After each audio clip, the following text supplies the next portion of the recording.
He jolts awake asking where he is, and in the blur, he assumes someone fished him out of the river. Trying to hype himself up to start over even with debt, he grips the blanket and shakes, telling himself surviving is still a win. The room comes into focus and it's clearly not a hospital, looking more like a palace bedroom with someone standing nearby. Sunlight and chandeliers hit him as he stares at the fancy decor and realizes this place feels like a medieval drama set. A grown man in servant clothes cries hard and demands to know if he can be seen, and the whole vibe is way too intense. The sobbing guy panics that the prince can't recognize him, then vows to serve forever and reveals he's Piero Gardin, the crown prince's personal doctor. Confused and coughing, the prince tries to ask for water, but Piero whips out a jeweled goblet like it's routine. The goblet is covered in diamonds and looks like real gold, and the prince takes a gulp while his brain screams that this is not normal life. He catches his reflection while drinking, and the face staring back is a pale, blue-eyed prince that isn't his old self at all. Under a clear night sky, horns blare across a bridge over the river, like the city is trying to wake someone up for real. A hand scrolls a forum post about a Korean medicine clinic causing infections, and the comments pile on, turning the place into a public punching bag. Dr. Han Lee looks totally crushed, thinking about how his clinic and his life got buried by debt right after the pandemic hit.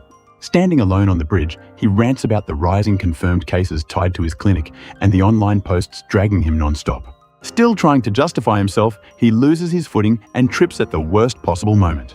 His world flips upside down, and before his brain can catch up, he crashes straight into the water. Even while sinking, he can't process why the sky looks like it's under him, like gravity just switched teams.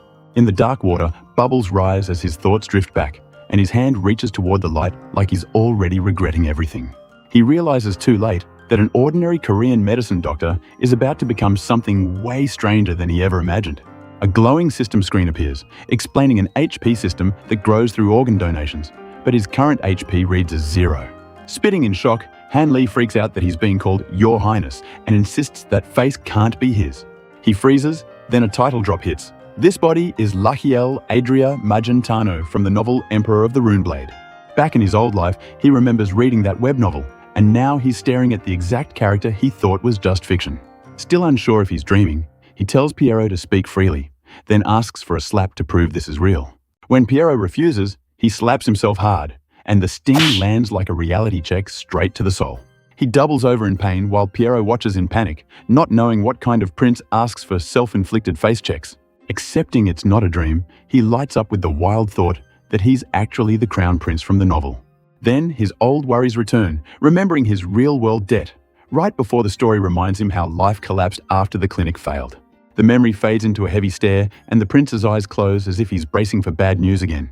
For one glorious second, he celebrates being debt-free in a royal body, but a sharp ding pulls him back to the present. The prince wobbles like his body is made of paper, then slumps onto the bed as weakness hits him all at once. Piero rushes in to support him, and the prince admits his whole body feels like a wet noodle. He wonders why he feels weaker than a middle-aged man. Then, the awful truth starts clicking into place. He recalls the novel's opening where Lachiel barely matters, a sickly prince who dies young and early in the story. Trying to confirm the timeline, he asks Piero his age, and Piero says he's 21 this year. That number hits like a curse, because it means he has only 1 year left before the novel's death event. He spirals, asking why he became a side character, and realizes luxury doesn't mean anything if he's on a 1-year timer. Thinking like a doctor, he remembers that Lachiel had the best imperial medical care and even relied on blessings, yet still died anyway. Looking at himself like a patient, he calls for Piero and orders him to bring as many needles as possible. With a hard stare, he decides he's saving this body no matter what, even if he has to treat himself like a test case. Outside, the palace sits quiet under the stars, while inside, he opens his mouth to steady his breathing like he's prepping for treatment. He sits cross-legged and checks his pulse, sensing a mess of strange rhythms and warning signs all over his body. After admitting he could drop any moment, he calls the whole situation absurd, but keeps pushing forward anyway. Piero returns out of breath with a ridiculous pile of needles, dumping them like he just delivered contraband.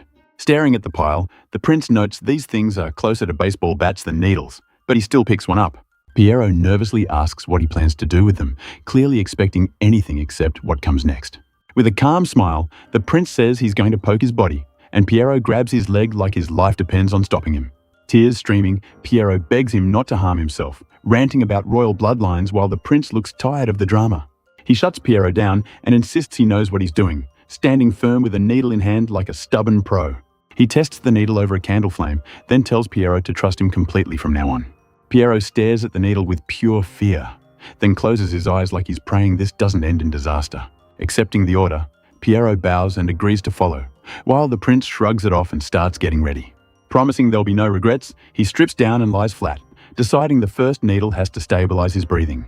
He identifies the lung-related point on his chest, then presses the needle in with a careful, steady poke. Pain flashes through him as energy seems to surge, and he senses the first blockage finally loosening. His eyes widen at the strange sensation, and a system message praises his precise acupuncture. Another message says his organ functions slightly recovered, and the lungs glow inside him like they're waking up. The system announces his lungs are becoming active, and his eye flashes with sudden hope. In a goofy internal visual, tiny lung mascots spin and celebrate like they just won a team game in League.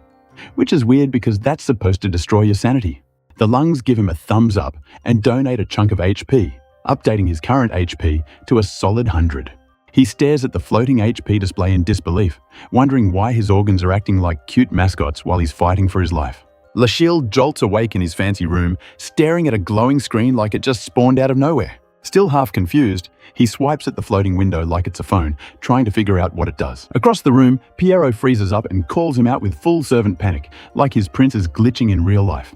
Not even sitting up, Lachille keeps swiping and mutters that this looks like some kind of status window. Watching this, Piero starts tearing up, thinking the poor crown prince has finally gone mad. Without warning, he pokes another needle in, and the mood goes from weird to worse.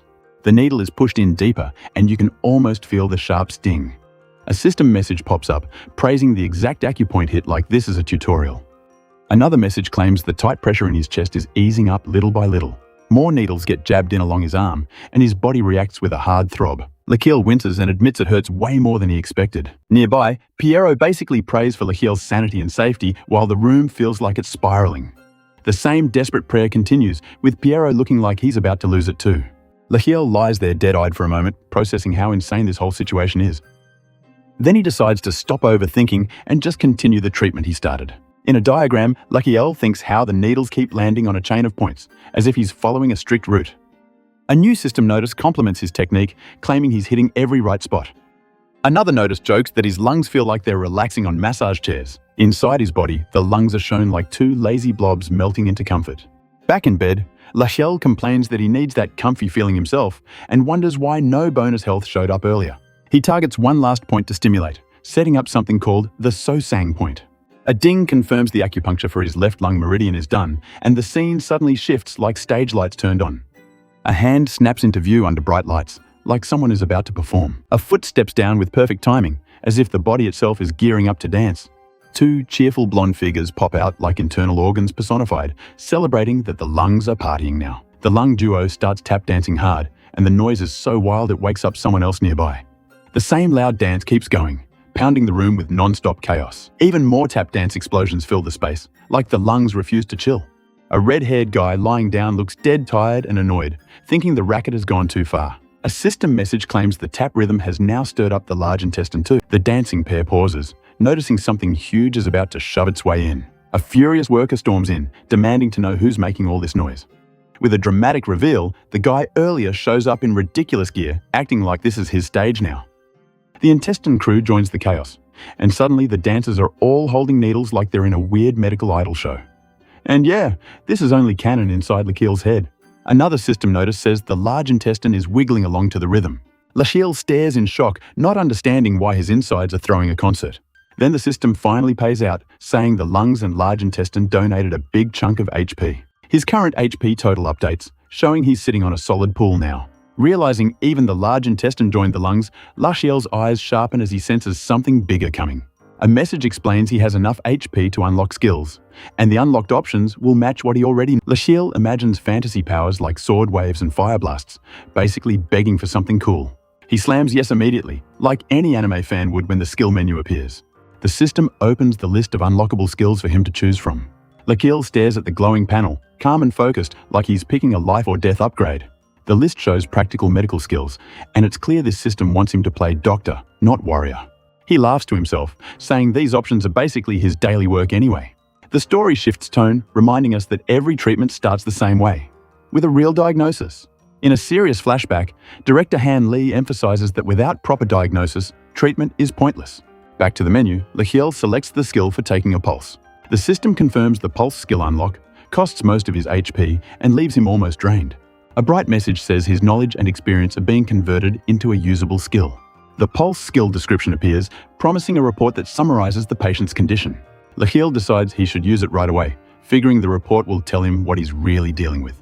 A scanning screen surrounds him as the pulse check begins, like a full-body medical scan in a sci-fi lab.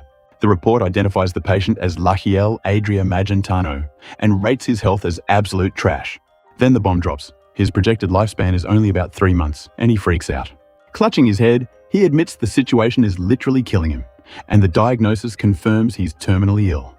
Even while joking, it's shorter than a phone contract, he steels himself and decides to fight back with needle techniques. As electricity-like energy traces along the needles, he starts removing them with controlled breathing like it's a ritual. He pulls the final needle out, confident the first round is complete. A soft chime follows, and Lachiel looks up like he's waiting for the system to judge him. The system announces his lifespan increased by 1 day, pushing him to 92. Lachiel bolts upright, shocked that it actually worked and changed the number. Seeing proof in front of him, he celebrates, gripping a needle like it's his new weapon. He goes for the other side too, poking more points fast until another ding confirms completion. Right after finishing, he coughs up blood, acting like the suffering is just part of the plan. A red warning pops up, saying the heavy needling is straining his body. The system recommends limiting acupuncture to once every 3 days for his weak condition. Lachiel looks rough and irritated, while Piero nearly faints, and the prince admits acupuncture isn't a magic cure-all. Meanwhile, the chaotic organ party scene collapses into total devastation, with the dancers wiped out by the aftermath. A grim note explains the patient needs strength to handle acupuncture, but right now, Lachiel is basically hanging on by a thread. Even if the needling helped, he realizes the real problem is his awful base health. Looking at the needles laid out, he accepts he'll need at least 3 days of recovery before trying again. He calculates the gains and sees that 1 extra day per session only buys a small delay, not a true escape. With that in mind, he admits it's not enough, and he needs a stronger, more reliable solution. Thinking fast, he decides the safest bet is something he can consume directly, not just needles. He grins at the idea of tonics and elixirs, picturing medicine like a lifeline he can actually build. Piero repeats the words like they're nonsense, growing more worried about what Lachiel is planning. Lachiel's face turns serious, like he's about to give an order that will scare everyone. He stands and calls Piero over, saying he has a request that needs immediate action. When Piero asks what he means, Lachiel spells it out. Dangerous ingredients used for poison. Lachiel smiles sweetly while Piero panics, trying to respond carefully without upsetting his prince. Lachiel specifically names dried wolfsbane, making it clear he already knows what to look for. Piero admits they have ingredients stocked here, even if it isn't the main palace. Lachiel claps happily and orders Piero to bring it to him right away. Piero nervously asks why he wants something that dangerous in the first place. Lachiel's grin widens, and it's the kind of smile that makes servants sweat. He bluntly says it's to eat it, and Piero's face absolutely breaks in horror. That same shock lingers as Piero looks like he just found out his wife filed divorce.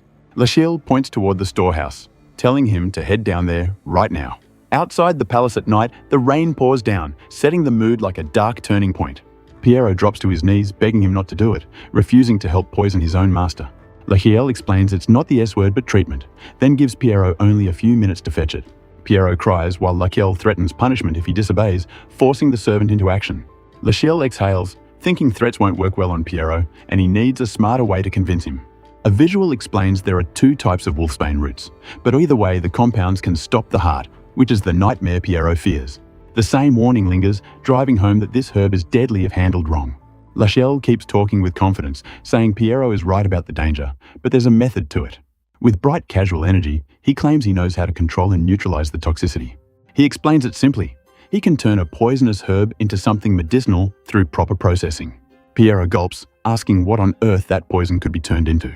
A detailed explanation shows the root being cleaned and processed, calling it detoxification that tames the poison for medical use. That same detoxification process is shown again, emphasizing it's a real method, not random madness. This method, however, can isekai someone to the afterlife. But according to Lachiel's knowledge, it can be used as medicine if done right. When Lachiel asks if it sounds reasonable, Piero admits he's never heard of detoxification and can't judge if it's trustworthy. After thinking it over, Piero decides that if it truly helps Lachiel, he will fetch the herb as ordered. Left alone, Lachiel stands quietly, like he's carrying the weight of a ticking clock. In the hallway, Piero walks with a candle, thinking about how Lachiel's health worsens every day. Reaching the storehouse, he admits he's desperate and decides trying this strange method might be better than doing nothing. He rummages through stacked boxes, searching for the wolfsbane like his life depends on it too. He finds the dried herb bundle and worries that once processing is done, it might actually become usable medicine. Back with the prince, Lachiel smiles warmly, looking like he just gained a real path to survival. A pot of dark liquid swirls as the mixture starts to brew, hinting the detox plan is underway. The brew continues as flames lick the bottom, and the next step is clear. Turn poison into a cure before time runs out. Up close, the dark brew churns like trouble, and the staff basically warns the prince that this stuff reeks and feels unsafe. Lachiel leans in to check the pot while Pierrot stands beside him, worried, and the prince calmly reminds him it was made from poisonous herbs anyway. Hearing that, Pierrot's face tightens as he realizes this really is poison-level medicine. Still, Pierrot begs Lachiel to reconsider, and Lachiel nearly spills the whole thing from the sudden pressure. Noticing how scared Pierrot is, Lachiel decides to mess with him a little and suggests Pierrot try it first if he's so worried. Pierrot instantly agrees with way too much energy, like he just volunteered for the worst chore on purpose. That surprises Lachiel, and his eyes widen because he didn't expect Pierrot to accept that fast. For a beat, Lachiel stares in silence, reading Pierrot's expression and intent. In Lachiel's mind, he remembers the story. Pierrot was known as loyal in the novel, and at first he wasn't even the prince's personal doctor. The memory continues, painting Pierrot as a mere assistant who stayed useful in the background. Back then, when the prince fell ill, doctors swarmed the capital, all claiming they could cure him. But one by one, they gave up and left when they couldn't fix the problem. In the end, only one man stayed by Lachiel's side, and that steady loyalty is what defined him. That same thought repeats in his head, like he's trying to lock in the meaning of Pierrot's devotion. Then the darker part hits. After the prince died, the blame crushed Pierrot, and the story ends with him at the gallows before snapping back to the kitchen noise. The execution image flashes again in his mind, mixing dread with the clatter of plates behind Pierrot's back. Watching Pierrot work, Lachiel thinks a dependable guy like him deserved better than that fate. Even so, the pot keeps bubbling, and Lachiel's decision hardens again. Lachiel licks his lips with a stubborn grin, deciding he won't give up this rare medicine even to Pierrot, no matter what. The covered pot continues to simmer, the heat steady as if the whole room is holding its breath. The strained decoction drips through cloth, each drop falling into the bowl like the final step of a risky recipe. Once it's done, Lachiel proudly presents the steaming bowl, acting like he just finished the perfect dish. From above, he offers the bowl to Pierrot and asks if he can drink it right away. Before Pierrot can move, Lachiel stops him and explains it's usually taken after it cools. Confused, Pierrot asks how Lachiel even learned about a medicine like this in the first place. Lachiel panics inside because Pierrot's true loyalty is to Lachiel, not some random story, so he decides it's safer to dodge the truth for now. Trying to sound casual, Lachiel spins a ridiculous dream story about a sorcerer teaching him, then rushes to sell it like it's totally normal. Pierrot listens with a flat, polite stare, making it obvious he doesn't believe a word of it. With Pierrot distracted, Lachiel spots his opening and turns his attention back to the bowl like he's about to make a bold play. His hand shoots toward the medicine on the table, fast enough to blur. In one sharp motion, Lachiel grabs the bowl and starts chugging it like he's racing time. He tilts it higher and higher, draining it while Pierrot freezes in horror, shaking at what he's seeing. After gulping, Lachiel wipes his mouth, trying to look fine even though he knows that was insane. He turns back with an empty bowl and acts proud, while Pierrot quivers like his soul just left his body. A strange, alert-like sound hits Lachiel's senses, and his eye snaps wide as if something just activated. Inside, he feels his heart thumping loud like a warning siren that something big is happening. A blue message appears in his mind, confirming he consumed the decoction perfectly. More information pours in, explaining the herb effects as his body starts reacting. Then the real shock lands. Some Astrahan core technique is activating inside him. Lachiel blurts out the name in disbelief, like he just found a secret door inside his own body. A history lesson flashes through his head, explaining the technique's origin and why only royal bloodlines could inherit it. He realizes this body belonged to the crown prince and must have awakened that technique as a kid. Another alert confirms the technique is now available, as if the system just handed him a loaded weapon. Lachiel stands still in the kitchen, back tense, trying to process what just changed. More alerts explain a circle around the heart that absorbs and boosts mana, plus a harsh requirement that makes the next step feel far away. In his mind's eye, a glowing ring begins circling his heart, humming with energy. He describes it as a smooth ring turning gently around his heart, and with each breath, power spreads through him. A blue aura wraps around Lachiel's body, and he finally understands what mana is supposed to feel like. Excitement spikes in his face as he calls it amazing, but his heartbeat suddenly hits with a scary, heavy throb. Something inside feels like it cracks, and Lakiel clutches his chest as his heart squeezes in pain. That same violent internal shock keeps going, as if the pressure is repeating instead of stopping. The crushing sensation continues again, like his body is stuck in a dangerous loop. Lakiel screams, sweating hard, convinced his heart is about to burst. Piero rushes towards him, shouting in panic as he realizes the circle around the heart is tightening. Piero's fear spikes to full volume, his face twisted as the alarming sound keeps ringing in the air. Lakiel's eyes shake with dread, and he admits to himself this is probably very bad. Gasping, he figures out it's an imbalance, like the circle and his heart don't match in growth. With his aura flaring, Lakiel decides the only option is to expand the circle instead of letting it crush him. Eyes closed, he focuses hard, thinking that if he can't shrink the heart, he has to change the circle. A bright stream of mana surges upward as he starts pushing his control deeper, like he's diving into a current. In that inner space, Lakiel faces the spinning ring around his heart and commits to widening it. He keeps his will locked in, watching the circle strain as it spins, refusing to back off. The same mental scene holds, the ring whipping around faster as he forces it to obey. He abruptly decides to increase the speed, like turning a dial past the safe zone. Clenching his fist, he drives more force into the spinning circle, and the energy crackles violently. The ring accelerates again, faster and stronger, grinding against the pressure like it's trying to reshape itself. As the mana surges, Lakiel's heart is seconds closer to bursting out into fireworks. Lakiel grits through it, sweating, comparing it to the worst pain he's ever survived and refusing to pass out. A flashback hits. He once lost everything when rumors shut down his clinic, leaving him wrecked and helpless. He remembers trembling at his desk, even noticing a sudden bald spot from stress, like life was roasting him daily. Money drained away non-stop, forcing him into cheaper places just to survive, and that bitterness fuels his push right now. Rage explodes out of him as he curses the world that kept taking from him. Even while bracing against the mana stream, he warns himself not to underestimate what real perseverance can do. He calls it true grit, straining so hard his whole body shakes under the pressure. His hand tightens on the flow of mana, yanking it with a sharp, controlling pull. Unsurprisingly, he's getting dragged by the force. The heart and the spinning circle whip like a cyclone, and Lakiel screams that he's fighting for the stubborn will of people who refuse to go broke. The energy roaring as he keeps forcing the ring to change. At last, the circle stabilizes around the heart, still spinning but looking more controlled than before.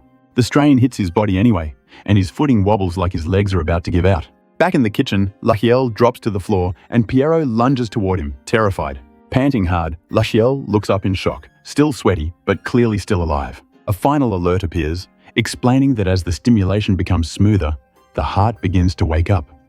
The message repeats like confirmation, signaling that the worst of the reaction is finally settling down.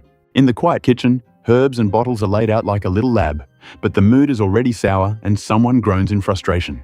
A shaky step slips at the worst time, and the body starts to tilt like balance just got turned off. Lakiel crashes to the floor hard, and Piero lunges in, startled by how sudden it is. Still catching his breath, Lakiel sits up while Piero panics and checks if the prince is okay. Sweat drips down Lakiel's face as he looks stunned, like that pain hit him all at once. Right then, that strange system message announces the heart is finally waking up, like the main engine just started. In his inner world, attendants march as if for a royal entrance, treating the heart like a king returning. A bold heart emblem shows up, making it clear this is not a normal body update at all. Under bright lights, muscular workers halt around a huge chest, as if a ceremony is about to begin. The big chest creaks open. A confident figure steps out with a calm, boss-like vibe, acting like he owns the place. Another flashy attendant strikes a dramatic pose, like the Heart's crew loves making an entrance. And here you are wondering if this is cells at work. The short answer is no, as sparkles and glowing effects explode across the stage, turning the moment into a full-on show. Lakiel's heart appears as a red-haired, broad-shouldered guy, looking proud and ready to work. Large intestine salutes like a loyal soldier, cheering the heart's return with way too much energy. Lakiel's lungs show up laughing and teasing, acting like the heart just crawled out of a ditch. Facing them, the heart talks down to the others like they are tiny underlings, and everyone laughs it off. Back in reality, Lakiel forces a smile and tries to apologize while the blue system screen hovers near his hand. He stares closer at the screen, confused by what this new message is even trying to tell him. A notification claims his heart and mana circle are now perfectly balanced, which sounds way too big to ignore. Another notice praises him for gaining a unique mana circle, something nobody has recorded before. Then it introduces a new slot with a capacity limit, like his body just got extra storage space. With that thought, he suddenly stands up like nothing happened, leaving Piero shocked by the change. Smiling brightly, Lakiel casually answers Piero, and Piero can only sweat at how lively he looks now. Pierrot worries the medicine hurt him, but Laquelle waves it off and acts like he only swallowed wrong. Laquelle points at his throat to explain the choking feeling, which only makes Pierrot more nervous. On the floor, a shattered cup and scattered pieces look like proof this really was an emergency moment. Laquelle jokes about poison and needles in a way that horrifies Pierrot, who immediately tries to deny it. Without missing a beat, Laquelle orders Pierrot to clean up the mess, acting like the crisis is over. He turns with a charming grin and tosses out praise, telling Pierrot he's the best. Pierrot freezes, completely stunned, like he just got hit by a personality swap. Not wanting to explain, Laquelle dismisses Pierrot's side comments, who quietly worries the poison might have made the prince worse. In the dark hallway, he presses a hand to his chest while thinking he's definitely on the right track with this new power. His eyes glow with confidence as he realizes he gained something incredible, and he's already planning tests. At night by a tall window, he starts breaking down what a mana slot really is and how it stores infused items. Sitting calmly with mana swirling, he confirms each slot has a set capacity and watches the slot display appear. A body diagram pops up, and he figures storage works through eating and drinking, not some magic pocket. He steps down, showing he's moved from thinking to actually trying stuff right now. Spotting a shining water jug, Laquelle wonders if he can use it as the first test item. He estimates the jug's size and decides water is perfect for simple experiments. As he pours, his mind goes full science mode, recalling lethal dose facts like he's reading a textbook. Water drips as the explanation continues, and he treats it like a warning that too much of anything can mess you up. A goofy chart spells it out. Even water has a dangerous limit, and his own body should be under that line. Trying to lift the heavy jug, he curses his weak body, looking fed up with being fragile. He starts gulping fast, and a glowing heart symbol pulses as if the mana slot is reacting in real time. With sharp focus, Laquelle decides to store the water he's drinking, aiming to cheat the feeling of being full. The slot count updates with a chime, and he's shocked it actually worked on the first try. Still not feeling full, he considers drinking more, realizing this ability might let him push past normal limits. He sets down multiple jugs in a row, preparing like he's about to speedrun hydration. After loading the slot to the max, he's amazed his body feels fine, like the water got stored away cleanly. Feeling refreshed, he compares himself to a camel that can hold water and release it whenever needed. The camel idea sticks, and he keeps thinking about how freely he can discharge what he stored. Next, he wants to test storing real concoctions, but a cartoonish image of overdoing poison makes the risk obvious. Looking at the glowing jugs, he decides there has to be a smarter and safer way to use this power. A sudden idea hits him mid-thought, and his eyes widen like he just solved a puzzle. Seeing the jugs and the space around them, he convinces himself he can control the output more carefully. He raises his hand and starts using the Asrahan chord technique, trying to guide mana with precision. The idea becomes clear. Absorb, amplify, then discharge, and he plans to make those traits work for him. Inside that swirling blue mana flow, he chooses to expel the power outward instead of letting it burst inside him. The discharge erupts from his body like a water storm, and even Laquelle looks surprised by the force. He realizes it worked, and now he just needs to aim it into a container without wrecking the room. Careful but excited, he fires a narrow stream downward like a high-pressure hose. He stands with his arm out, watching the remaining mana swirl, realizing his output control is still way off. Back in the lit room, Laquelle forces an awkward smile, already thinking of an excuse for the noise. Water and shards drip off the cabinet, and he admits to himself this is not how it was supposed to go. He imagined a gentle pour like a faucet, but what he got was basically a pressure cannon. From a wide view, the bedroom looks wrecked in one corner, and he sighs at the mess he made. Outside the door, guards stampede in after hearing the crash, convinced something attacked the prince. They burst through the door with swords ready, with Pierrot caught in the rush behind them. Pierrot yells to make sure Laquelle is unharmed and promises they will hunt down whoever did this. Laquelle calmly assures the captain he's fine, acting like this is just an annoying little accident. While smiling, he panics internally about what he should even say to make this believable. He tries to piece together a story, like he's improvising in front of strict teachers. He explains it away as anger and a thrown jug, recreating the motion to sell the lie and apologize. The captain and Pierrot exchange a dead serious look, not exactly impressed by the explanation. Laquelle keeps a fake smile, realizing they are not buying it, and he admits his excuse was weak. Still, the captain bows and accepts it for now, asking if the prince has any injuries. Laquelle claims it's just a tiny scratch on his foot, shocked they are actually accepting the story. As servants wipe up, the captain orders Pierrot to escort Laquelle elsewhere, and Pierrot carries him while Laquelle wonders if being crown prince makes people ignore the obvious.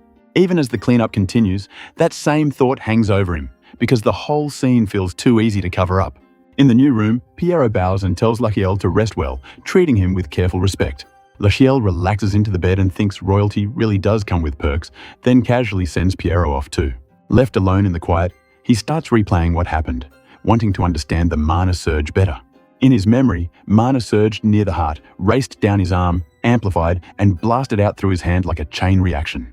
That same image repeats in his head, because if he can control that flow, he can control everything. Staring up at the ceiling, he admits the rush felt intense, like touching something dangerous and exciting. Deciding he should sleep before causing more trouble, he promises himself he will take his time experimenting now that nobody is watching him. Outside the palace, thunder splits the sky, and in the darkness, the Emperor sits like a shadow over everything. The Emperor grits his teeth and says Lachiel's name with a heavy, angry tone. In a red-lit silhouette, the Emperor's eyes burn as he demands to know what his son is doing now. The dark medicine bubbles hard, and Lachiel proudly declares the whole giant batch is ready like he just cooked a final boss meal. With a sweet smile, Lachiel tells Pierrot to step outside, since Pierrot would totally panic if he saw what happens next. Still acting calm and flashy, Lachiel hints he needs privacy, while Pierrot narrows his eyes because he knows this guy's about to do something dumb. Pierrot warns that the batch is bigger than before, and that makes him nervous, because every time Lachiel touches this stuff, drama follows. Playing it off, Lachiel claims it's just a small experiment and he hates wasting leftovers. And Pierrot awkwardly agrees because he can't argue with royalty. They laugh together for a second, but Lachiel's face goes dead serious fast, like the joke clock just ran out. Without mercy, Lachiel kicks Pierrot out and slams the door shut, leaving Pierrot on the floor wondering what he just walked into. Now alone, Lachiel stomps back to the pot and grabs the heavy container with both hands, already straining from the weight. He tilts the whole pot up and starts chugging straight from it, and his weird system screens pop up as the liquid gets stored away like it's being processed. After draining the whole thing, he lets out a satisfied burp and decides the next step is slowly releasing it bit by bit. Walking down the hallway, Lachiel triggers a small discharge. Then, the scene cuts to him on the toilet doing the most unglamorous life-saving mission ever. Back in his room, he stretches like nothing happened, and the system rewards him with a cheery message like his body parts are fans at a concert. More pop-ups roll in as his lungs, and even his large intestines celebrate and donate health, which is both helpful and completely cursed. Even with the boost, Lachiel realizes it's not enough. He starts spamming tiny discharges to squeeze more time out of his life. Over in the imaginary infirmary, inside Lachiel's body, his heart lounges on a bed while Gusty, the large intestine, stands at attention, and the vibe is like a messy club run by patients. Hart asks what's for breakfast today. Gusty reports there's more of that decoction again, and Hart jolts up like he just heard the worst meal plan in history. Gusty stays way too cheerful about having it for supper too.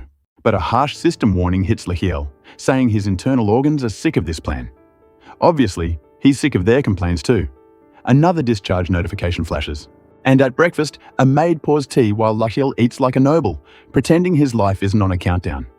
A bell-like alert rings, and the screen announces his projected lifespan just jumped by 50 days, finally giving him a real win.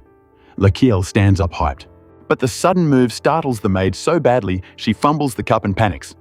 The cup shatters on the floor, and Lachiel awkwardly apologizes, realizing he just triggered a full-on fear response over a tiny accident. The maid bows and begs forgiveness like she's facing execution, and Lachiel can only stare because this is not a normal workplace reaction. Trying to calm her, he asks if she's hurt, but she keeps confessing and even begs to be spared from the whip, which makes things way worse. Lachiel freaks out and asks if he ever whipped her before, and she answers no, but her shaking legs say she's still terrified. Relieved for a moment, Lachiel suddenly realizes the darker truth, that someone else must have done it in his name. Because while Lachiel himself didn't whip her, the maid reveals that he ordered someone to the punishment in his place. He presses her for what she could have done to deserve punishment, and the memory hits hard. The old Lachiel was a smug tyrant holding a whip like a toy. Snapping back to the present, Lachiel tells her to clean the broken cup and she can go. And Lachiel calls for Pierrot, needing answers before his brain spirals any further. Pierrot arrives and Lachiel bluntly asks how he treated his attendants in the past. Pierrot starts to respond carefully, like stepping around landmines. Lachiel warns Pierrot not to sugarcoat it or he'll do something reckless. And Pierrot admits he has no choice but to tell the truth. From outside the window, Pierrot reflects that the prince has always been like this. And we see a grim flashback of the whip being handed over while Lachiel watches coldly. The flashback shows servants kneeling in fear as the original Lachiel walks. Present day. Lachiel loses it, grabbing his head and yelling at his past self like he's trying to claw the guilt out. Now, he understands why the servants instantly bought this garbage explanation. Lachiel turns back to Pierrot, demanding why Pierrot isn't afraid of him like everyone else. As the camera lingers on Roses, the question hangs heavy, and Pierrot answers simply that he trusts Lachiel, even if Lachiel can't understand it yet. Pierrot says he knows who Lachiel really is under the act, and the scene cuts to a storm outside, matching the heavy mood perfectly. In the rain, Pierrot runs around finding someone. Pierrot then turns and halts, sensing something strange. He spots a small child crouched alone in the downpour. The child, Lachiel, is carefully shielding a tiny yellow chick in his hands. Pierrot smiles softly at the sight, and his thoughts reveal he's always believed curing Lachiel would bring the real prince back. Back in warmer light, Lachiel praises Pierrot as the best. Pierrot believes he's finally turning kinder now. Lachiel proudly asks if Pierrot approves of his recent change, clearly craving that recognition. Lachiel offers him bread like a reward and doesn't take no for an answer. Then he steels himself and swears he will survive no matter what. Suddenly, the door clacks loudly and a servant bursts in shouting an emergency, while Pierrot chokes mid-bite like the timing couldn't be worse. The panic repeats as the messenger struggles to speak through heavy breathing, trying to get the words out without collapsing. The servant finally announces the king demands Lachiel's presence, and Lachiel's face hardens into a blank stare as he realizes the next problem just arrived. Morning light hangs over the huge imperial palace, calm and pretty, like nothing bad could definitely happen here. Inside, Lachiel marches through the grand hall in full uniform, trying to look steady even as the pressure hits him. With his jaw set, he faces the throne and drops to one knee, formally presenting himself as heir before the emperor. Emperor Testarossa sits back and studies him in silence, then his eyes narrow as if he noticed something off. A strange blue aura, the Asharahan core technique, flares around Lachiel as he kneels, and his body starts shaking like it is fighting to stay upright. Or so that's what it looks like in the emperor's eyes, and he's right. But he instantly threw that theory in the trash. In reality, Lachiel realizes his legs are going numb, and he silently begs the emperor to speak so he can stand. Breaking the tension, the emperor asks about Lachiel's life at the villa, then suddenly brings up the rumors of self-harm and drinking poison. Caught off guard, Lachiel chokes on his words, and the emperor scolds him for shaming their noble bloodline. From his high seat, the emperor lectures about acting properly for the family name, while Lachiel stays kneeling with nothing to say. The emperor points to the crown itself and warns that if Lachiel cannot bear its weight, he should think about other paths. Hearing that, Lachiel reads the trap right away, and the emperor says he will stop pretending and speak plainly. The demand lands hard: give the crown prince title to his younger brother, and Lachiel's eyes widen as the plan finally clicks.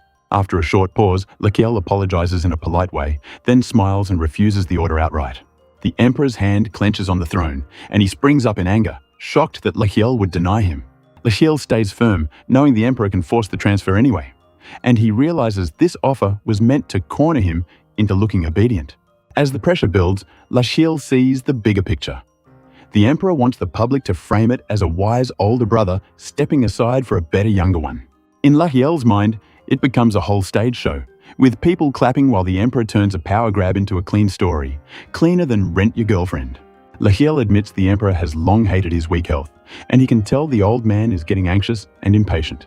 Marching closer, the emperor claims his kindness was ignored and demands to know why Lachiel clings to an empty title. Lachiel says he never cared about fancy titles and would gladly throw it to his brother if it meant living easy with wealth and comfort. Then the tone turns dark as Lachiel recalls the original story where the empire collapses under Prince Theodore, even though he was supposed to be a capable leader.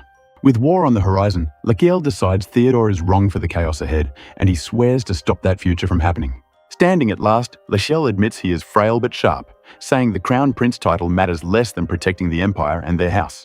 The emperor praises his nerve, and Lachiel answers with confidence, saying he will prove it through actions and offers a proposal of his own. Lachiel asks for a formal chance to prove who is more worthy to carry the title, putting Theodore and himself on the same line. Soon after, back at the royal villa, Pierrot follows Lachiel and asks why the emperor suddenly summoned him. Lachiel casually explains the emperor wanted him to hand the title to Theodore, and Pierrot's face freezes in pure shock.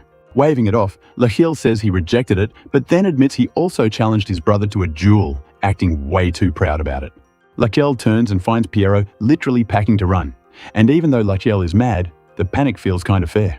Elsewhere, the Emperor laughs to himself, thinking about how Lachiel demanded a chance to measure his worth against his brother. Looking out the window, the Emperor approves the challenge for his own amusement, while Lachiel and Piero end up fighting over the luggage like a messy comedy bit. News spreads across the city as crowds gather near the arena, and trumpets blare with flags snapping in the bright sky. Nobles sit in rows while guards stand watch, and the Emperor watches with a calm, unreadable face as the music keeps rolling. Down in the arena, the crowd murmurs while Lachiel warms up, and fans whisper that Prince Theodore is so dreamy and surely will win. Heavy footsteps approach, and Lachiel pauses mid-stretch, sensing someone important has arrived. Theodore steps in, polite and serious, asking to avoid the duel and hinting that everyone already knows how it ends. Lachiel leans forward and questions if Theodore is already calling himself the winner, while the three of them face off under the open sky. Lachiel looks confused by Theodore's sudden talk, and Theodore keeps wavering, saying he cannot watch Lachiel sacrifice himself and refuses to accept it. From Lachiel's view, it feels like they are not even on the same page, and Piero steps in with a big shield, apologizing as he moves to protect him. A loud impact hits as the shield drops into place, and the crowd reacts with wide eyes, not sure what just started. Up in the stands, the Emperor leans forward in surprise, while Theodore stares ahead, his calm face finally tightening. With the shield as cover, Lachiel flashes a confident grin and declares he has no plan to lose, locking in like he has been waiting for this moment. The capital is buzzing, and everyone is gossiping about the Crown Prince like it's today's hottest tea. Even while the crowd whispers, they admit Theodore has real technique and training behind him. Out in the arena, Lachiel braces behind a massive shield while Theodore stands ready across from him. Watching from the side, Piero's face says he already feels the headache coming. Back in a fancy room earlier, Lachiel swore to Piero he was dead serious about beating Theodore. Nervous but loyal, Piero tried to talk him down, while Lachiel acted like the lack of expectations was actually relaxing. Trying to hype his lord up, Piero forces out some supportive words, but Lachiel calls him out for obvious lying. Piero instantly proves it with a guilty little habit that gives him away. Lachiel sets his own win condition in his mind: endure a few hits and turn it around. With a cocky grin, he flashes 3 fingers like he's already counting the victory. In the stands, Piero prays hard for Lachiel's safety while the crowd watches. Down below, Lachiel squares up behind the shield, ready to gamble everything on defense. The arena turns quiet as the Imperial platform takes focus and the ceremony begins. Emperor Testarossa declares this duel will decide who is worthy to succeed the throne. The rules get explained to the public, and the tension spreads through the crowd. Lachiel is told he wins if he lasts 5 minutes standing or somehow beats Theodore outright. If Lachiel fails, the victory goes to his brother, and Theodore calmly prepares his sword like it's just another day. Lachiel's eyes stay sharp over the shield, not showing fear yet. Theodore draws his blade with a clean motion, face unreadable. With the command given, the duel officially begins in front of the whole city. A sword drops and clangs on the ground, and the arena reacts like something is already off. Up above, the Emperor's frown deepens as he senses the disrespect. The crowd starts whispering that the match is over before it even started, calling it too embarrassing to watch. From Theodore's view, Lachiel stands there with one arm out and the shield planted, like he's refusing to play normal. Theodore thinks Lachiel is withdrawing, and he's relieved he won't have to cut down a sick man. Still, he realizes quitting in front of everyone will damage the crown's dignity, and that makes the moment awkward. Inside his head, Theodore panics about what he should do with the Emperor watching, bouncing between mercy and protocol. Lachiel quietly adjusts his grip behind the shield, setting up something sneaky. With a sudden burst, Lachiel slams forward and commits to full defense, making it clear he plans to survive, not duel properly. Theodore reads the plan fast and decides he'll respect it by ending things quickly. Theodore's mouth curls into a small smile like he's about to teach a lesson. Then his mana flares, wrapping him in a heavy, glowing pressure that screams danger. His eyes sharpen, and he launches into the air with a brutal leap. The whole arena feels like it tilts when he comes down. Theodore crashes a huge downward strike toward the shield, powered by weight, force, and mana all at once. From the Emperor's view, it looks like Lachiel has no chance even with that wall of metal. Steel meets shield with a violent clash, and Lachiel gets driven back as sparks and energy burst out. Even while pressing him, Theodore basically tells him to fall properly and accept defeat without making it ugly. Instead of collapsing, Lachiel twists and redirects the blow with a clean parry using the shield's angle. Theodore's face turns stunned because that wasn't supposed to be possible. The onlookers freeze, mouths open, as the wind from the strike rolls over them. A roar rises when people realize Lachiel actually stopped Theodore's attack. From the balcony, the Emperor leans in, now fully interested. Down below, some citizens try to excuse it as Theodore going easy, but the blue aura around Lachiel says this is real. Lachiel's eyes glare through the shield's window, focused and stubborn.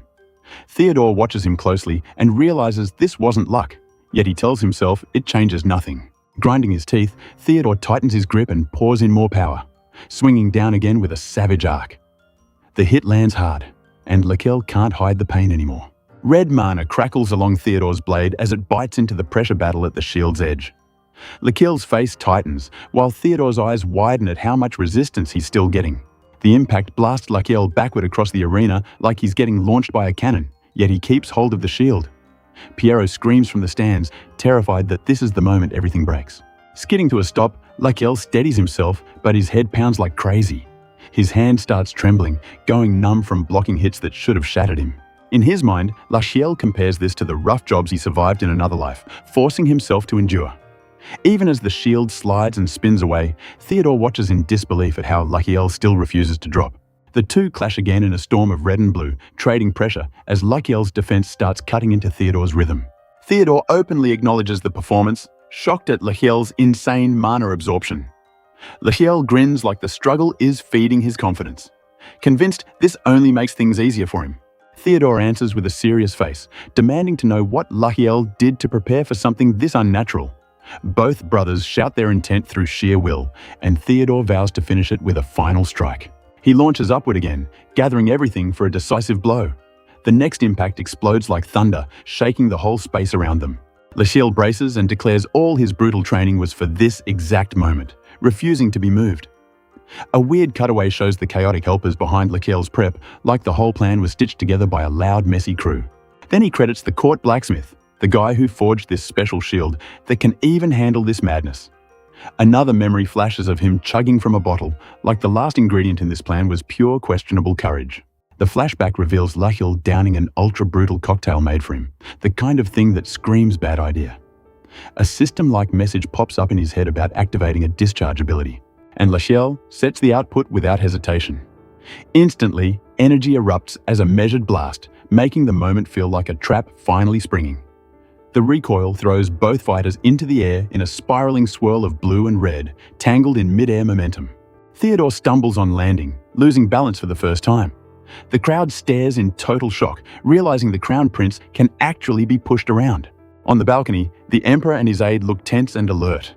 Then Theodore suddenly hiccups, blushing like his body just glitched at the worst time, leaving everyone wondering what Lachiel's crazy plan just did to him. Theodore sizes up the day with that calm smile, while his opponent has been busy stocking some kind of nasty alcohol trick for the duel. As the fight starts, the blue-haired prince suddenly feels something weird hit him, and his face goes dizzy like he got poisoned. Not letting the panic win, he forces himself to focus and swears he will crush Lachiel fast, all to earn the Emperor's approval and take the spotlight. In his head, he keeps selling himself a hero story for the Empire, while Lachiel stands steady behind that shield, watching if the guy is already out. The prince tries to explain his resolve, then tightens his grip on the sword and declares he will win today no matter what. With a burst of speed, he rushes straight at Lachiel in a spinning charge, trying to end it in one clean strike. His blade crashes into the shield with a loud smack, and the steel flashes under the sun like he's sure the wall will finally break. Instead, the clash triggers the hidden booze trap again, and Lachiel's eyes harden like he's about to force this lesson down his throat. The prince senses danger too late, and the scene cuts like a blink into a bar-like memory where the whole plan started. He snaps awake in confusion, and a red-haired bartender, Hart, calmly shakes a mixer like this is just another order. A glass of red wine slides across the counter, and the bartender acts polite, saying it's a gift from some important customer. At the end of the bar, Lachiel sits alone with the drink, then slowly turns his head as if he feels someone watching. He grins and offers a friendly toast. Back to reality, the prince stumbles back in shock, thinking he must be hallucinating. Back in the arena, Lachiel slams something into the shield slot, then pulls the alcohol out of the prince's body like he's draining a tank. Seeing Theodore dash in with that glowing hand, the system-like notice pops up again, warning that the stored substance is being released. A swirling blast forms, and Lachiel drives it straight into the prince's chest, telling him to tough it out as the impact explodes. The prince's eyes go wide as the force lifts him off the ground, and his sword spins away as his body gets thrown like a rag doll. He crashes and skids across the arena floor, while the crowd and officials gasp at how one hit just erased the whole duel. Nobles in the stands recoil, and even Emperor Testarossa leans forward, clearly stunned by what he just witnessed. Lachiel raises his hand with calm control, and the arena falls quiet as the prince lies far away, totally shut down. The Emperor silently questions if Lachiel has awakened the Astrahan core technique, admitting he doubted it before. As he looks over the massive crowd, he feels the strange resonance between their powers, even from the throne's distance. The prince finally realizes something is wrong, and in the next moment, Lachiel is already in close, pressing his foot as he sits on the floor. Staring up in disbelief, the Theodore calls out to Lachiel, but Lachiel hushes him and says he is cleansing the impurities from his mana. The prince tries to make sense of it while his sword lies useless nearby, and he can only watch Theodore's hands work. Accepting defeat, the prince admits he lost, and Lachiel calmly points out he can't believe it either, as blood drips down his own face. The prince panics about the bleeding, but Lachiel brushes it off as a minor hit from blocking, then speaks with a surprisingly gentle tone. In a quiet flashback, Lachiel explains the truth. The prince fought with everything he had, but his mindset was arrogant from the start. That realization hits the prince hard, and Lachiel finishes the cleansing and checks on him like a doctor asking how he feels. The prince admits he feels ashamed, but Lachiel looks confused and clarifies he meant the guy's physical condition, not his pride. To everyone's surprise, the prince suddenly feels way better, and Lachiel explains he literally absorbed all the alcohol out of his body. Kneeling with dignity, the prince formally states his name and position, then asks that his defeat to the crown prince be recognized. He calls on the emperor and the citizens to witness his surrender, and the crowd reacts with shock at such a public turn. A huge roar erupts from the stands, while Lachiel stands quiet for a beat, letting it all sink in. Then he throws his arms up in victory, and Piero in the crowd cries like a proud parent who's been waiting for this moment. Lachiel's eye sharpens as a notification appears, announcing he has finally treated someone other than himself for the first time. With another message unlocking a new ability and a wild new reward rule, Lachiel clenches his fist and celebrates like he just broke the story open. Lachiel pumps his fist and gets hyped, ready to cash in on his weird healing power. A blue system screen pops up, but the lifespan boost for Theodore is tiny, and the transfer fails because it is under a full day. With his excitement dying fast, Lachiel admits he got worked up for nothing, then refocuses on the one big lesson from this test. In his head, he realizes his own life goes up when he heals others, like his body is literally paying him back for good work. He remembers how hard he tried to treat himself with every method possible, yet it always felt like pouring water into a broken jar.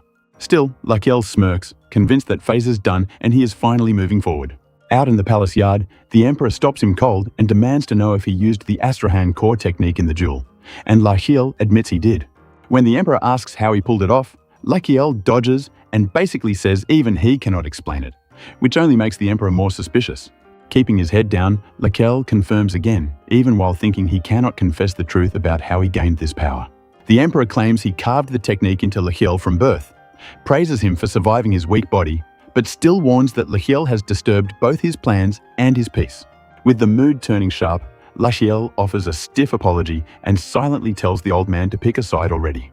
Even after admitting defeat in the duel and sparing Lachiel's title, the emperor turns back with a threat that he will watch him closely from now on. He talks about testing every move to see if Lachiel can really take the crown, and Lachiel answers with silence while clenching his fist. The emperor snaps at him for not replying, forcing Lachiel to give a tense, formal response just to keep things from exploding. Lachiel flips the pressure back by saying ruling alone is not enough, then bluntly starts giving the emperor health advice like he is a patient.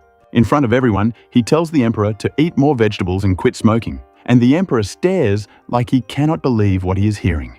He's 1 second close to promoting the Saitama workout too, but Testarossa asks Lachiel if his words are directed to him. Lachiel keeps a straight face and claims it is all sincere concern, like this is the most normal thing in the world. The scene cuts to the quiet woods as a royal carriage rolls out, and the emperor stews about being brushed off with empty words. Peering from the carriage window, the emperor worries about Lachiel's reckless use of the core technique. His feet shakes in worry, thinking it could have ruined him. As the carriage rattles on, the emperor reflects on how hard Lachiel fought. He remembers a sickly boy who lost his mother at birth and kept disappointing him anyway. That memory lingers, and even with all the past failures, the emperor admits that what Lachiel showed today still shakes his heart. Sunlight flashes through the trees, then the carriage arrives in the warm evening glow, setting up the next move in Lachiel's plan. Inside, Lachiel thinks about how a stroke took his own father back in his old life, and how being late to help was the kind of regret that never fades. He also remembers the story's future, where the emperor dies from a stroke after Lachiel's early death. He decides that outcome is not acceptable. The Emperor has to stay healthy so he can extend his life through the super clutch exam fee skill he acquired. Before he can finish his vow, Piero bursts in panicking, and Lachiel snaps at him to explain what the problem is. Piero ugly cries on command and begs Lachiel to ask about his tears. So Lachiel plays along with a confused smile. Piero claims they are tears of joy and keeps praising Lachiel like he survived a war. But Lachiel shuts it down and says he needs rest for tomorrow. When Piero asks if he's busy the next day, Lachiel looks out over the night city and says he has someone important to meet. Later at a fancy restaurant, Piero recognizes the place, and he admits he is a regular, which makes this whole secret outing feel even weirder. Lachiel, in disguise, gets questioned about it, and before the talk goes anywhere, a knock interrupts them. After the knock, a server arrives to take their order, and Lachiel requests the most cursed meal possible.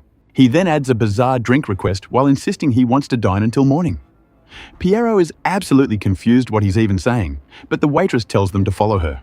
The server calmly agrees and leads them away, while Piero and Lachiel trail behind, totally lost as Lachiel tells him to wait and see. A hidden door opens to a stairway down, and the group heads into a secret place that even Piero can barely believe exists.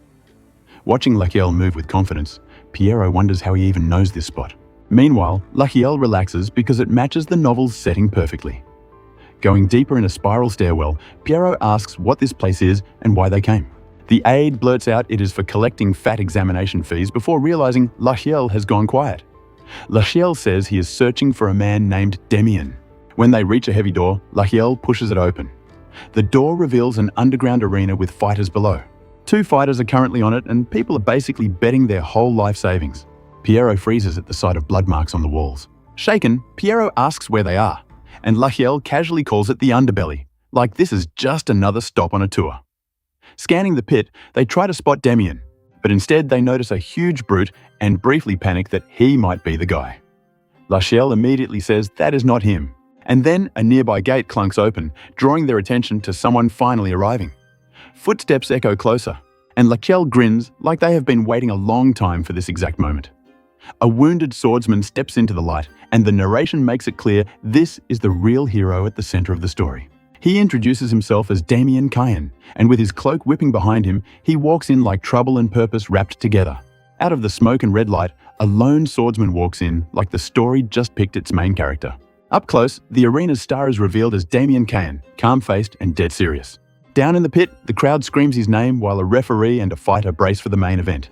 After the match ends, the announcer tries to move things along, and Damien's side acts like this is just another day.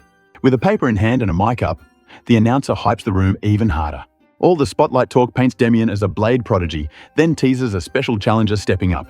Something with glowing red eyes stirs in the dark, and the vibe instantly turns wrong. Heavy footsteps slam the ground, like the building itself is getting nervous. A massive troll shows its face, tusks out and eyes burning with rage. The troll roars over Damien, looking like it could swat him into the stands. Up in the seats, Lachiel panics as he realizes this isn't a show monster, it's the real thing. Someone grabs Lachiel by the sleeve, trying to steady him before he bolts. Shaking beside him, Piero demands to know what that beast is and what kind of place they walked into. Before they can process it, the troll surges forward, and Damien stands ready instead of running. The same charge keeps coming, like the troll has one plan and it's to crush everything in front of it. Down below, Damien shifts his stance with a small step that screams total control. A blur of motion cuts through the air, too fast for most people to even track. The troll's blow detonates against the arena floor, cracking stone like it's thin ice. Its red eyes widen, shocked that the human didn't get erased. Snarling, the troll swings again, doubling down with pure brute force. Caught in close, Damien meets the attack head-on, his body barely moving as he absorbs the moment. Even with the impact rushing past him, Damien doesn't flinch, like he already saw this coming. His eyes sharpen, and the next move is decided before the troll can blink. In one clean motion, Damien draws and angles his blade for a single perfect cut. The troll lunges with its mouth open, thinking it can just bulldoze the swordsman. A bright slash line appears across the troll's body, and the sound of steel finishes the sentence. Crimson sprays as Damien passes through the strike zone, face still cold like this was routine. The audience freezes with open mouths, realizing they just witnessed something unreal. The troll collapses in a heap, and the arena erupts as people chant Damien's name like a stadium anthem. The roar keeps rolling, because a monster that size just got deleted in one clean exchange. As the noise fades behind him, Damien turns toward the upper walkway where Piero and Lachiel stand. Lachiel admits to himself that Damien is even more terrifying than he imagined. Damien walks into a dark passage, exactly what you'd expect from the main hero. The story frames Damien as a once-in-history blade talent, the kind people compare to legends. Lakiel grabs Piero and tells him to stay sharp and follow, while Piero agrees with zero confidence. They trudge down a torch-lit corridor, heading into the arena's back rooms like it's a dungeon hallway. At the entrance, guards stop them cold, blocking the way with a hard stance. One guard demands to know who they are and orders them to turn back. The same guard instantly changes tone, smiling and offering a shiny bribe the moment he gets a better look. Lachiel barges into a quiet room where Damien is seated with his sword nearby and a jar of pills on the table. Damien wipes blood from his face like it's sweat, sitting there calm beside the medicine jar. Trying not to panic, Lachiel tells himself to breathe and not chicken out. With a quick grab, Lachiel picks up the jar of pills like he's about to expose a secret. Looking at the pills, Lachiel mocks them as cheap junk and questions if they even help Damien sleep. Damien stares him down and demands to know who he is. Lachiel claims he wants Damien's service, and Damien bluntly assumes he's some kind of dealer. Lachiel admits it's kind of true, but Damien immediately tells him to get lost. Not backing off, Lachiel tosses the pill jar away and says that garbage won't help Damien at all. Damien's hand tightens around his sword, and the room's temperature drops fast. Lachiel warns that Damien will never escape that splitting headache if he keeps relying on this stuff. Seeing Damien react, Lachiel realizes he's hooked and decides to push his pitch harder. He points to the back of the head area, explaining where the symptoms usually start. Acting it out, Lachiel describes the neck stiffening and the throbbing pain kicking in while Damien watches in silence. Then Lachiel presses on Damien's shoulders, asking if the pain spreads downward too. With their faces close, Lachiel claims Damien's eyes already answered, and Damien stays stone-faced. Lachiel keeps describing the worst episodes, making it sound like a nightmare where your whole body shakes. He repeats the idea again, hammering it in until even the air feels annoyed. To explain it, Lachiel compares the pain to waves that rise and fall again and again, driving people crazy. He imagines it like living in fire, begging for relief while the pain keeps coming back. Damien finally speaks up, saying Lachiel should hunt the real cause instead of leaning on fake painkillers. While Damien listens, blood drips from his ear, and he wonders if swatting this talkative guy would be easier. Lachiel snaps that Damien is ignorant and rude, then complains he didn't even get a chance to reply properly. Damien challenges him to explain who he is, to act like he knows everything. With a smug grin, Lachiel reveals he's the crown prince. Like that should settle it. Damien responds by raising his sword, making it clear the title doesn't protect anyone in this room. Panicking, Lachiel says he was joking and that Kuzman is the one who sent him to Damien. A flashback confirms Kuzman is Damien's manager and promoter, the arena's Lanista. Damien goes quiet, weighing whether this new information is worth not stabbing someone. Lachiel points back to the pills and explains Kuzman heard Damien complain they aren't working anymore. He adds that Kuzman is struggling to get proper herbal supplies in winter, then asks what Damien is getting at. Lachiel smiles and says there's another way to ease the pain, acting like it's the simplest thing ever. Damien asks if Lachiel brought medicine, but Lachiel insists this can't be solved with meds and needs the root cause handled. Lachiel orders Damien to take off his shirt and lie down, slapping his shoulder like he's running the clinic now. Damien lies face down on a bed, back full of scars, while Lachiel asks if he's scared. Damien answers with total confidence, and the camera lingers on a strange crest-like mark on his back. Lachiel reaches toward him, but Damien snaps that he's a warrior and doesn't need coddling. Ignoring the speech, Lachiel casually pulls out a heavy stone tool, and Damien looks confused for the first time. Lachiel places the stone on Damien's back like he's setting up something scary and final. Holding a torch and wearing a wild smile, Lachiel promises Damien is going to love what comes next. In a dark stone room, Lachiel sits with a torch and promises the show will be amazing for the battered gladiator on the bed. Holding that flame like a prop, Lachiel keeps grinning, making it clear this is more about fun for him than mercy for the guy suffering. With no warning, the torch is pressed close to Damien's back, and the man braces through the pain with clenched teeth. The heat roars and sizzles, and Lachiel acts like this cruel burn is just some simple treatment. Hearing the scream, people outside the room panic, while Lachiel's calm body language says he expected that reaction. Leaning in, Lachiel mocks the gladiator for shaking and tearing up, treating his suffering like a joke. Close up, Lachiel's bright eyes stay steady as he tells the man to endure, like this pain is part of the plan. A harsh flashback explains Damien's cursed brand, a mark that forces him into endless fighting and drugged-up survival. The same brutal backstory keeps rolling, showing how the brand traps him in a cycle of violence, pain, and costly pills. Even more of the curse is laid out, making it clear the brand isn't just a symbol, it's a leash on his whole life. Back in the room, Lachiel fumes about the arena boss Kuzman and thinks the only way out is to burn the brand off completely. Smoke drifts through the air as the noble decides the best cure is basically scorched earth on the gladiator's back. The heated tool glows red, and Lachiel commits to searing the mark until it's gone for good. Smiling to himself, Lachiel imagines winning over the story's strongest hero and even saving his own future in the process. Bathed in dramatic purple light, he daydreams about the arena's fighters being a goldmine for his own plans. On the bed, Demian groans and clutches the sheets, still sweating from the burn. Without much sympathy, the noble announces the treatment is over and orders Demian to get up. Trembling, the gladiator sits upright, his back covered in scars and the brand still visible as he tries to steady himself. A close look shows the brand has been thoroughly seared, leaving an angry red mark that proves how intense the burn was. Puffed up and proud, Lachiel claims the pain should be gone now and acts like he just fixed everything with style. Caught off guard, Demian touches himself and realizes the fog in his head is lifting. In the warm quiet, he admits he feels clear-headed, like something heavy finally eased off. With soft light around him, Demian thanks Lachiel, saying he can't remember the last time he felt this normal. Lachiel plays it cool and acts proud, brushing off the praise like it's only natural. Still, he warns the gladiator it isn't over, and lays out strict aftercare rules, including more treatments and no reckless activity. When Demian doesn't get it, Lachiel snaps and bluntly explains the real point is to not fight. The gladiator protests, worried because Kuzman would never allow him to sit out.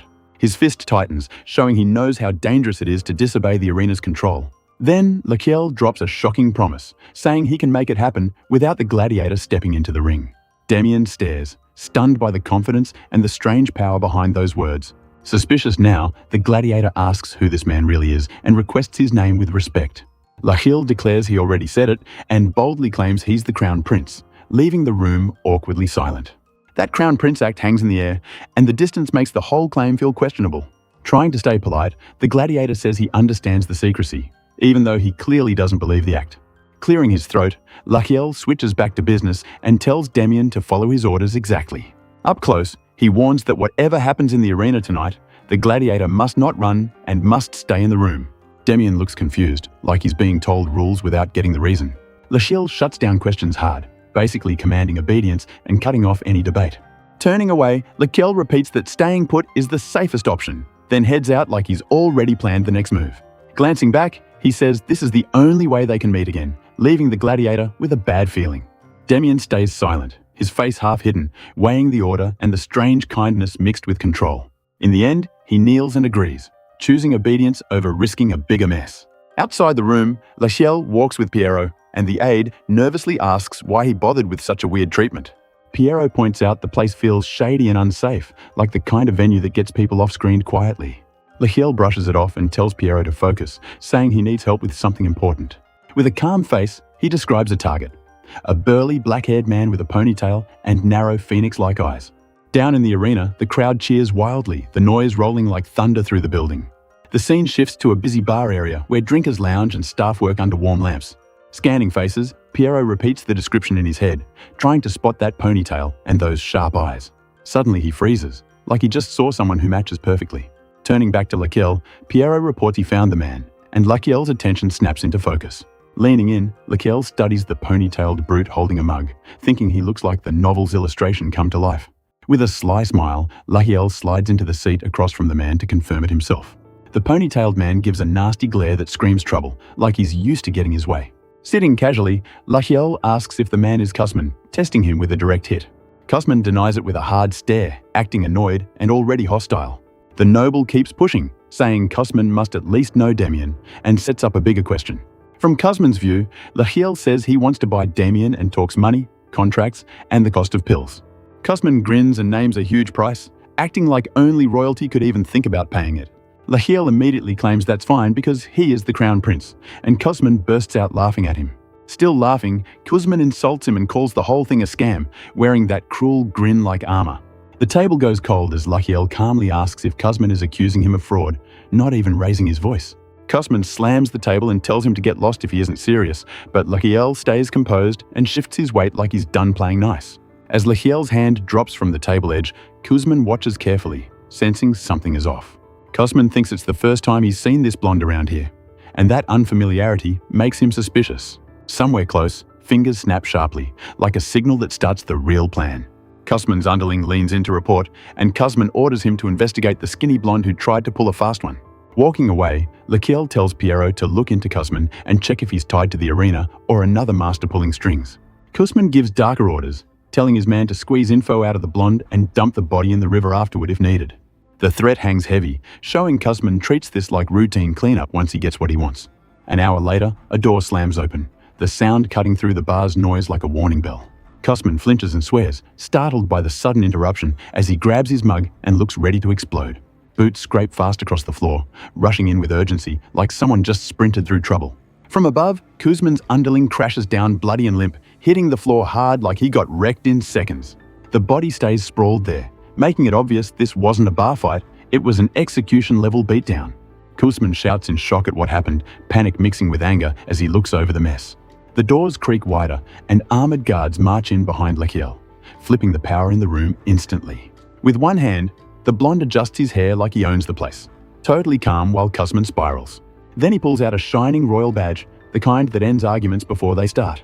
The guards announce a royal inspector has arrived, and the room's air turns stiff as everyone realizes this is official.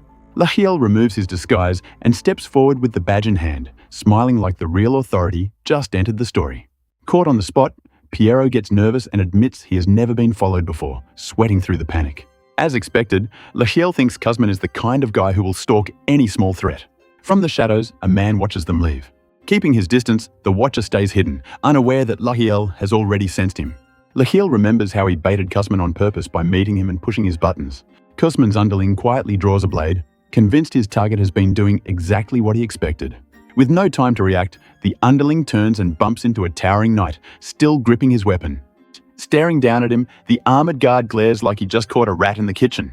In seconds, a crowd of soldiers swarms in and accuses the guy of trying to assassinate someone from the imperial family. Back to the present, Lakiel appears with a shiny badge as the royal inspector, and his group arrives while the scene turns into pure chaos. Meanwhile, Kuzman is absolutely shocked at what he's seeing. Watching Lakiel flash his authority, Piero asks him what that position even is, shocked the court has secret agents like this. Acting cool, Lakiel brushes it off and pretends it is nothing, clearly enjoying how smooth he looks. Right after, Lakiel casually pats a guard's badge again, playing friendly while the guard stays stiff and unsure. Inside, Kuzman hears the commotion and freaks out, wondering what kind of mess just walked into his place. Seeing the crest, Kuzman realizes it is the Imperial Guard and panics about why they are here at all. Lakiel points like a boss and orders the guards to round up the criminals without mercy.